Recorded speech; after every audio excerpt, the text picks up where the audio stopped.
So we're coming to an end in regards to our reactions to One Piece live action season 2. So seeing as how there are 5 episodes left, and those 5 episodes cover Drum Island in 3 episodes, and before that, Little Garden in 2 episodes, we'll be discussing these 5 episodes over the course of 2 videos. This video will cover episodes 4 and 5, which go over Little Garden, and then the last video will cover episodes 6, 7, and 8, which end out the season and cover Drum Island. So with that being said too, these will be done in a more broad overview style in which I point out things that are interesting and my general likes and dislikes of the episodes and how they were adapted from the anime and manga. So with that being said, episodes 4 and 5, which cover Little Garden, are some of the best adapted episodes in the entire season.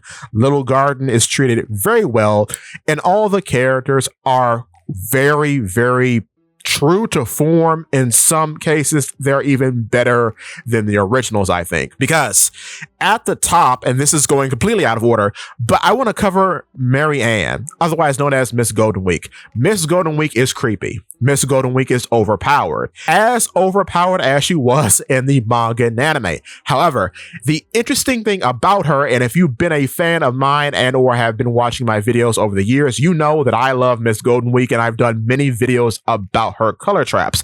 What's so interesting in how the color traps are used over the course of these 2 episodes is that the color traps are given a magical hypnotic effect, and they are both nerfed a bit but boosted, because when someone is painted with the paint on their skin, and specifically on their skin, which wasn't the case in the anime and manga. The anime and manga just had the paint be effective wherever it was painted. But the interesting thing here is that when it's painted on an individual, they get into this weird hypnotic trance in which their eyes glow the color of the paint that they were painted. And I think still that this palette comes from the effect of a devil fruit. This is not said in the episode, this is just a theory, but I have said that for years now, and from the way this power is adapted in the live action, it just further bolsters my claims that something else is going on. What's crazy about Mary Ann or Miss Golden Week is that they made her actually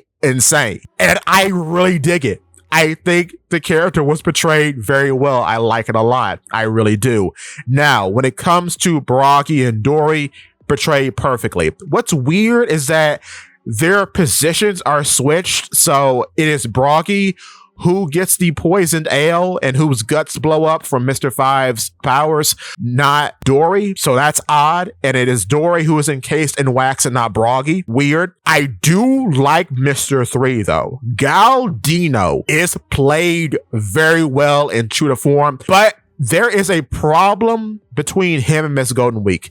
The purpose of their partnership isn't displayed in the episodes, because the purpose of their partnership was that Miss Golden Week's paint could amplify the abilities of Galdino's wax fruit, making the constructs stronger in some cases. Like when he goes into his candle champion state, the paint provided makes him even stronger. However, here there's no candle champion. You get candle lock, you get the weird candle dagger that he makes, and he does stab Dory's hand, which of course he's flipped with Bragi. So in the manga, he stabs Brogi's hand, but here he stabs Dory's hand. So, I mean, that's whatever, but I'm glad his powers are kept intact. But yeah, it's strange. This is even stranger when you consider the wax clones, because the wax clones were painted by Miss Golden Week. That's why they're convincing copies. However, without this relationship being established, it's presented as if Mr. 3 can just make perfect duplicates of himself out of wax without the need of Miss Golden Week's paint, which makes him more powerful than he is in the manga and anime, because other people who are like him, of whom we've covered before, do this exact thing, like Doflamingo, but he specifically cannot do that. Anything he makes is strictly white because it's wax. So that's weird. So on top of that, moving on to the dinosaurs. The dinosaurs are great. We have mini Jurassic Park. That's what I wanted. Good. And the rivalry of Zoro and Sanji is presented here, as they do go on a hunting expedition for dinosaurs. However, they are together and they attack one T-Rex, not two different dinosaurs. So that's cool. Sanji is quite strong because he breaks the T-Rex's neck. So that's good. But yeah, you get everything else. You get Mr. Three's weird candle set final attack. Vivi, Nami, and Zoro are encased in wax. They are freed. All these things play out very well. One thing that I will say that I did like is that how powerful Miss Valentine's Day is, because she punches the crap out of Usopp and bloodies his eye, but that makes a lot of sense. Because in the anime and manga, she just kind of sits on them, but it makes sense that her powers would give her some degree of super strength, and I never thought about that. That's very good. Good on the live action for that. I like that a lot. But as Brogy and Dory are preparing to fight their final bout, they mention the sun deity Nika, and I think that's pretty cool. Because it's appropriate. Because, of course, Nika is a deity of Elbaf. We can find that out way later. But it's just interesting that they decided to spill that right now. So, yeah, I like it. It makes sense. I don't think that's lore breaking or anything. That actually is appropriate. I just find it funny that they decided to do that. And otherwise, the entire rule setup of how Brogy and Dory fight on Little Garden remains the same. They are both alerted to combat by the volcano, etc., etc. That is kept unchanged. That is good. Karoo is still not here. That sucks. Karoo didn't play like a super big part in the events of the anime and manga. He does do something to Miss Golden Week. We never find out what. But how Miss Golden Week is defeated is actually very funny, as her palette just falls on her face and she goes crazy because she's affected by multiple color traps at once. I find that very funny, that she has a mental break. That's pretty good. I don't know. That's just interesting. But yeah, so we do get to see Mr. Three's weird wax house. I like that. It's done up very ornately in this adaptation, which is nice. It's very fancy. But what's also quite weird about it is that when you go inside the interior, we have real world paintings in the interior, but they're wax versions. That's very weird. I don't know why that was done. Like, say the woman with the pearl earring, that painting is done up in wax, so you get a wax version of that. Or the one painting of Napoleon Bonaparte, that's just done up in wax. So are you saying that Napoleon Bonaparte exists in One Piece now? Then again, there is a Napoleon in One Piece. Big Mom's bicorn that turns into a sword is named Napoleon. So I don't know, dog. That's something interesting. But yeah, you get the whole Mr. Prince conversation between Sanji and Crocodile. That remains intact.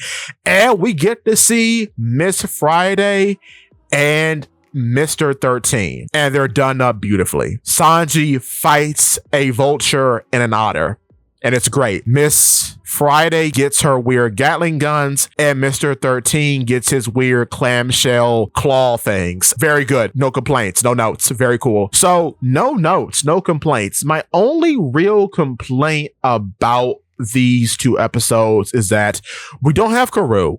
That's a bummer. And that's basically it. Just no Karoo, because everything else is done fairly well despite the switches and turn-ups that are done. I will say I do like that they kept the team attack at the end, in which Dory and Brogy bisect the Island Eater. That's good. That's kept. They really put the budget into Little Garden. They really did. I like it a lot. I really do. Other than that, no real complaints from me. Usopp being inspired by the Giants is still kept, though it's more so Brogy than Dory. Does that change anything? Not at all. I think that's cool. No complaints from that. The hammer lie comes up because he does tell Brogy that he defeated a giant mole creature with a 5-ton hammer, which is something presumably we'll be seeing in season 3 and the various fights that take place in Alabasta. So that's very funny. But overall, I think things were done very well despite the shifts and changes that were made. Do I know why these shifts and changes were made? No. So yeah. But oh yeah, almost forgot. At the end, I did not see Mr. 2, because in the manga and the anime, he shows up at the end of the Little Garden arc. But yeah, he's not here. So that's weird. That's really weird. We'll have to see when he actually enters the story in the live action adaptation. Good couple of episodes. No notes. Best adapted arc in the season, if you ask me. So with that being said, if you're liking the content so far, hit the like button. And if you want to see more content from me, hit the subscribe button followed by that bell so you never miss a video. And with that being said, give me your thoughts and tell your friends about Polypede Works.